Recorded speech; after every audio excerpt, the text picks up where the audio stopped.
morning po. Hi, Miss I. Good morning at salamat po sa lahat sa inyo for this early morning concert. Talaga, di ba? Hindi pa kami nakakatayo. Sayawan na. My question, papag-rest mo na si Miss I, hindi todo bigay di ba? So, my first question is for, of course, for the Eddie's Best Supporting Actor for 2025, Ruru Madrid. Ruru, you're going to be bringing to this world tour yung success of Lolong and also the success, obviously, of Clean Bones, no? How do you feel na pagdating mo doon, ganito yung, this is the state of your career, and ano yung dadalhin mo para sa kanila doon sa mga kababayan natin in Canada and the rest of, tama ba, the rest of the world, that world? Eh ma'am, first of all, maraming salamat po. First, thank you to Eddie's that recently nagawaran po ko bilang Best Supporting Actor. I'm just very grateful right now because it's actually my third time para po sa Sparkle World Tour. Yung una, we went to Canada as well. We went to Tokyo last year. And then this time, Canada ulit. So, nakakatuwa kasi, tayo mga Pilipino, syempre, gusto natin na makilala yung mga kapuso po natin na nasa abroad. Alam po natin ang kanilang mga buhay doon. At kumbaga lahat po ng mga tagumpay na natamasa ko dito sa ating bansa, siguro gusto kong talin yun sa kanila because ang totoo niya ng ating mga taga-suporta, ang ating mga kababayan, sila po ang nagsisilbing inspirasyon sa atin to work harder at patuloy na nagawin kung ano ang aking mga layunin at hangarin sa buhay, at yun po ay para patuloy na makapagbigay ng saya sa maraming mga tao, lalo na po sa mga kapuso natin na nasa ibang bansa. So I'm very excited, lalo pa ngayon na makakasama ko po ang aking mama at matagal kami magkakasama doon. At syempre, kaming lahat napupunta po doon sa Canada. Sobrang nakaka-excite po. Thank you, Ruru. And just a quick question for, of course, our comedy queen. Siyempre, tinatawid-tawid nyo lang naman. Good morning, kumusta po? Tinatawid nyo lang naman yung Manila at saka America at Canada, di ba? Yes. So, we know that medyo around the world ngayon, yung timpla rin ng mga tao is not as cheerful as we used to be, di ba? Dahil sa mga nangyayari. Yes. Lalo na sa Amerika, pati na rin ang ating mga immigrants, di ba? Yes. Medyo may iba, may kaba, may mga ganyan. Yes. What does it mean to you ngayon na ngayon ka pupunta doon sa Canada and elsewhere when you perform also in the States? Mas importante ba ngayon na magdala ng saya para sa kanila? Oo, napaka-importante kasi sa experience ko sa buhay ko, kasi ako, fangirl din ako Kumbaga, kahit artista ako, fan ako. So, pag nakikita ko yung in person, yung mga artista, kinikilig ako, natutuwa ako, naiiyak ako. And I think yung mga kababayan natin, kapag nakita nila kami, na iba kasi pag personal mo nakikita, yung nakakasalamuha, nakakamaya, niliyakap, iba yung dating. And I think yun. Kasi namimiss nila yung Pilipinas, parang kami yung representative ng mga Pilipino, para makita at mayakap natin sila. Thank you, and good luck everyone. Miss Universe yung sagot ko.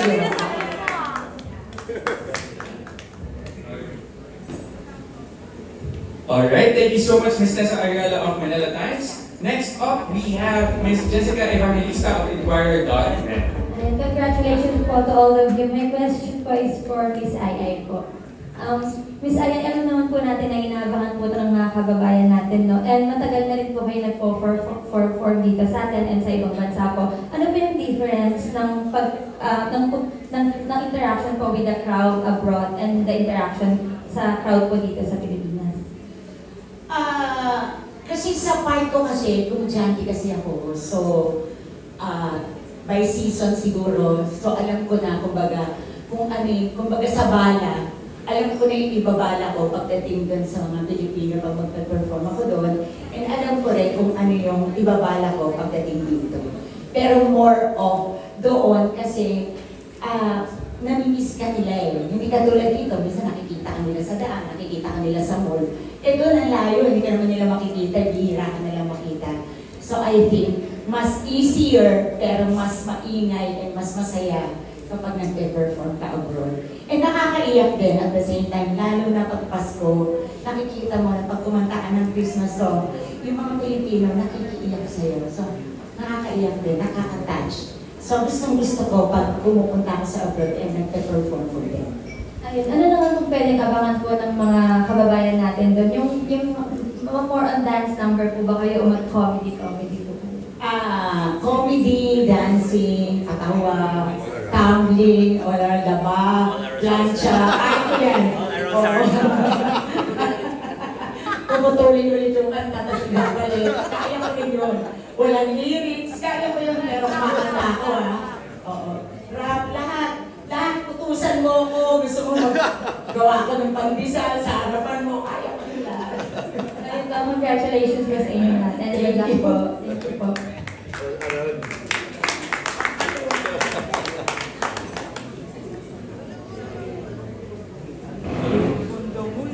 Thank you so much, Ms. Jessica Evangelista of Inquirer.net. Following Ms. Jessica, we have Sandy Cagurangan of Random Republica. Hello po, good afternoon. So, my question po is from Rumatid. So, hi, hello po. So, how does it feel na sa third world tour na ito ng Sparkle at part po yun ng journey na to? Siyempre, grateful dahil pangarap ko lang dati makapunta ng ibang bansa diba? Ngayon, makakapunta ako ng ibang bansa at the same time makakapagpasaya pa tayo ng mga kapwa natin Pilipino doon. So, parang ako kasi every time na mag-travel abroad and every time na may mamimita kong Pinoy, not necessarily during the show or kahit hindi sa show, pagka may nakakilala sa akin na kapwa ko Pinoy, parang bang nakaka-humble at parang mag-feel mo talaga na grateful ka because, kahit sa ibang bansa, nakikilala ka at masaya sila na makasama ka. So, pagdating mo ng Pilipinas, pagbalik mo, may energize ka and lalo kang gaganahan pagtrabaho. So, I'm very grateful, especially to Sparkle, at sa lahat po ng mga producers at sponsors po natin. Okay, last question na lang po. So, sa dami po ng Filipino fans abroad, especially po in Canada, ano pong message na gusto nyo pong iparating sa concert po na to? Message? Siguro, well, for me kasi kaming mga nandito sa industriya, mapa-artista ka man, singer, performer, dancer, anyone nandito sa industriya ito, our goal is to entertain people. Wala kaming ibang ninais kundi mapasaya ang mga manonood. So, siguro ang magiging mensahe lamang po namin dito ay gusto namin dalhin yung Pilipinas sa kanila. Kung ano yung saya nararanasan natin dito, I'm sure, ang dami po kasi na tayo nababalitaan pagdating sa ibang bansa, maraming mga Pilipino. Siyempre, kahit na paano, mahirap pa rin sa kanila na malayo sila sa pamilya nila, di ba? Ang iba, kailangan na lang manatili doon for the sake of mas mapapadali ang buhay nila.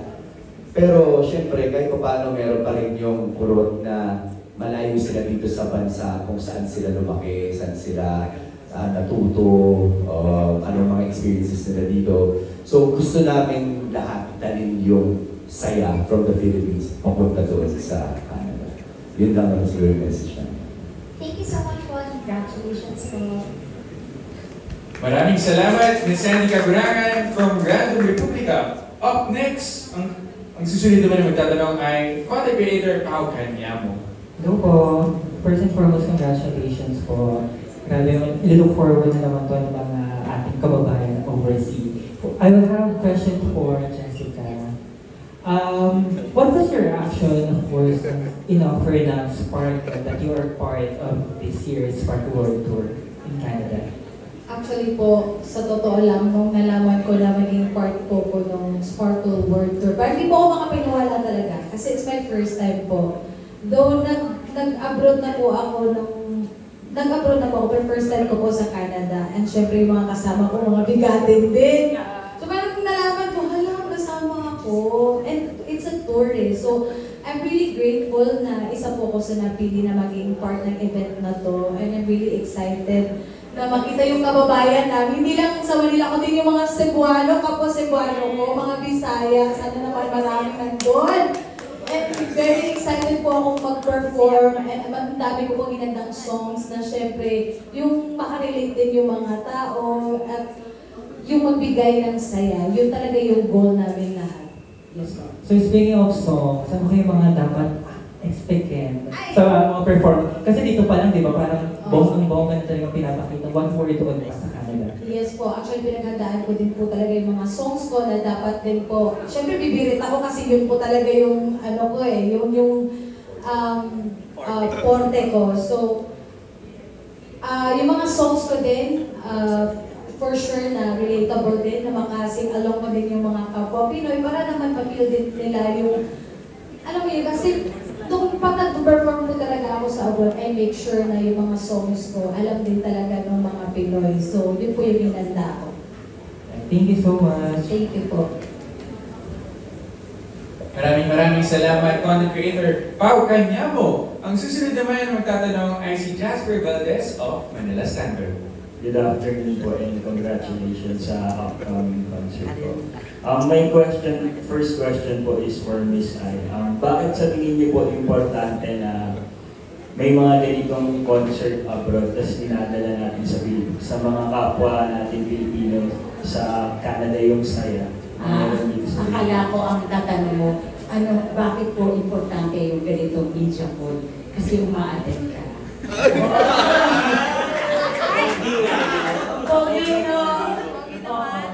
Pero I hate men.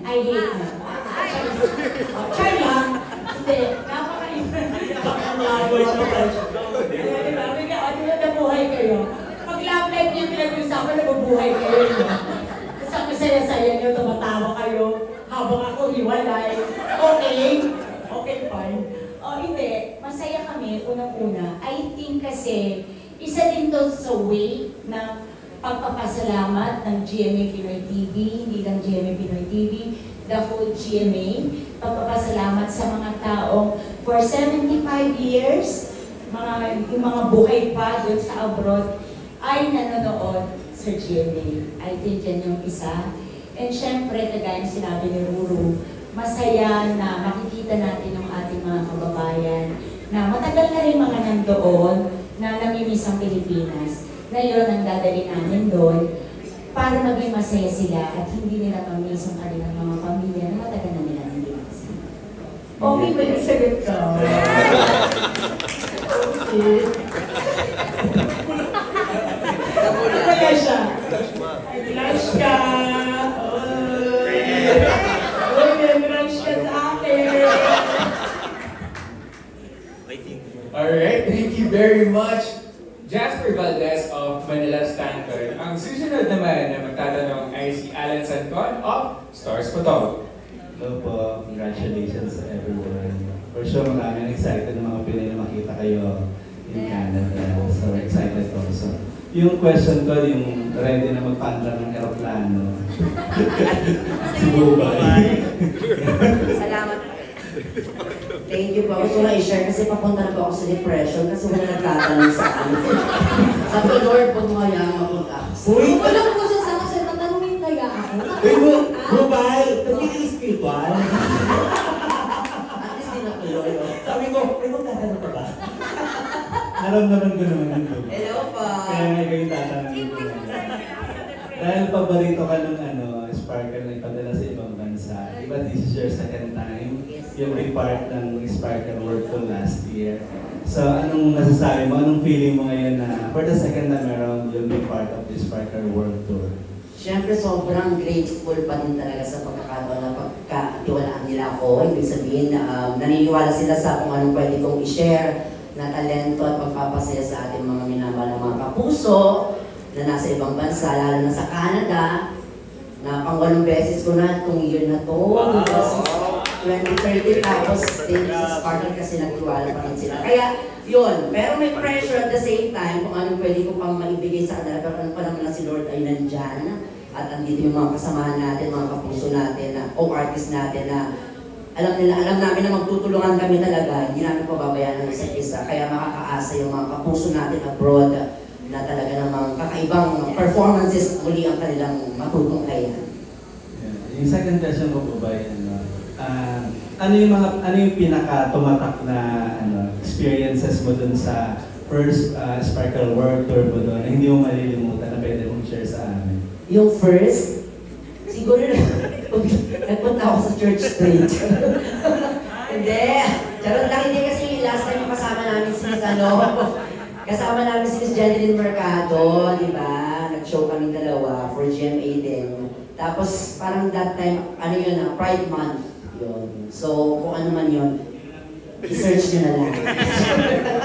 Hindi, masaya talaga sa Toronto, kaya I look forward pa rin palagi. Parang kada punta mo doon, parang palagi first time yung pakiramdam. Tapos lalong lumalawak yung mga makikilala mo doon. At the same time, pagdating mo pa lang sa airport, welcome ka na kaagad-agad, kaya hindi mo pagsasawaan talaga. Thank you, bye. Congratulations.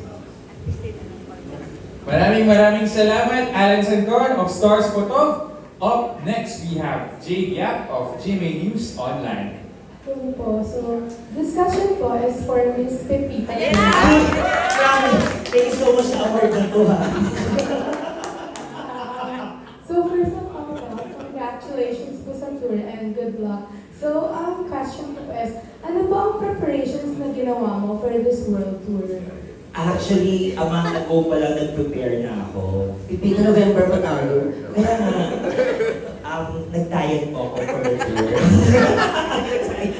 Hindi, syempre, alam mo, ang preparation talaga dyan, kapag ikaw yung nagpa-perform, yung experience mo sa pagpa-perform, yun yung dala mong preparation. Kasi ako, I'm very thankful sa Sparkle kasi from Sparkle Tour Iloilo, Sparkle Tour Ilocos, yung mga regional TV. Ngayon, Sparkle Tour Canada na. Diba? Kaya maraming siyempre naman natin GMA Regional TV, diba? Ako, maraming salamat.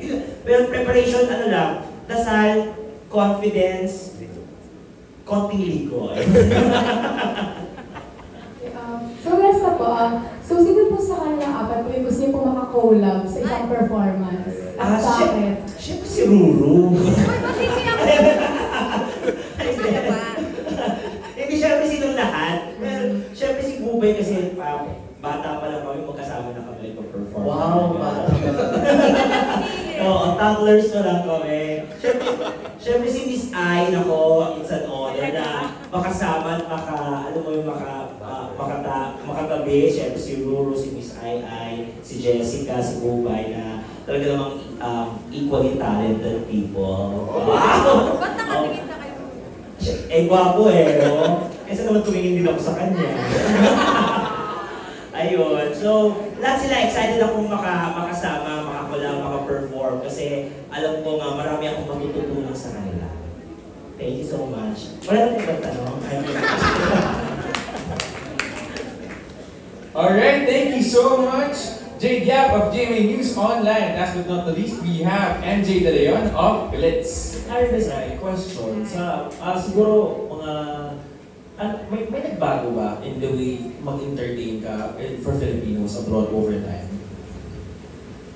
May nagbago. Oo. Kasi 9 years ago, hindi pa ako organic. So, ngayon organic yung kinakain ko. Gluten-free. So, mas malakas ako ngayon. So, yung mga hindi ko nagagawa ng mga 30 years old ako, mas nagagawa ko ngayon. Hindi ako napapagod pag napa-concert. So, nag-gym ako. Naging mas malakas yung katawan ko ngayon habang nagkakaaling edad ako. So, I think that's the difference. Oh! That's the difference. Thank you, Miss I. Thank you so much. Real question for you. Kasi diba the last time we were in Toronto, so yung approach mo nun is makilig, diba? Kasi kasama mo nun sila sa Bianca, tapos mag-love kayo. Tapos ngayon sasabay ka sa mga top comedians ng GMA. Anong adjustment mo nun? Siyempre, baka dahil wala si Bianca kayo, baka si Pepita naman yun. Sana all. Hindi, Ano ba? Siguro, for me, more than anything else, syempre, kailangan na prepared kaming lahat. So, kung mga pakilig-kilig, di naman syempre may iwasan yan, kailangan pa rin. But at the same time, magrarak-rakan, magkakantahan, magsasayawan. Siguro, magpapaturo kay Mama Ay ng mga punchlines para may konting so yun, siguro, i-enjoy ko lang talaga yung moment ko. Galing lang yan, summer naman. Last time pumunta ko, winter. Yes. All seasons ka na. So makikita ko na may tubig na yung mga date nila doon. Yeah. So magsa-sightseeing din. Yes. Good luck, good luck. Thank you so much. Last question ko kay Bubay. Saan ka nagpunta sa church rate? Joke lang. The Flash. Joke lang. Yung may mga drag queen doon. Basta sabi mo ba na yung the way na magbibigay ng comedy abroad kaysa sa local viewers, mas maging like maingat, sensitive, or may changes or wala naman? Somehow, kasi madaming adjustments kang gagawin pag nandun ka sa ibang bansa eh. Minsan di ba, meron kang makakausap, doon na pala lumaki, so hindi pwede yung kung ano-ano joke yung gagawin mo. So minsan you have to weigh things. I-weigh mo din kung anong klase ng audience meron ka. And at the same time, yung mga kapuso kasi natin doon, mas gusto nila, based on my experience, mas gusto nila na may conversation, mas kinakausap mo sila and in-acknowledge mo. Kaya yung sinabi ng Luro kanina, dadali namin yung parang Pilipinas doon sa kanila. So parang yung ginagawa ko ngayon palagi, yung parang hindi na nila kailangan magtanong, kaya umuwi dito para malaman nila. Ang ginagawa ko lang, nagkukwento ako through comedy kung anong nangyayari sa Pilipinas. Good luck guys, thank you. Thank you.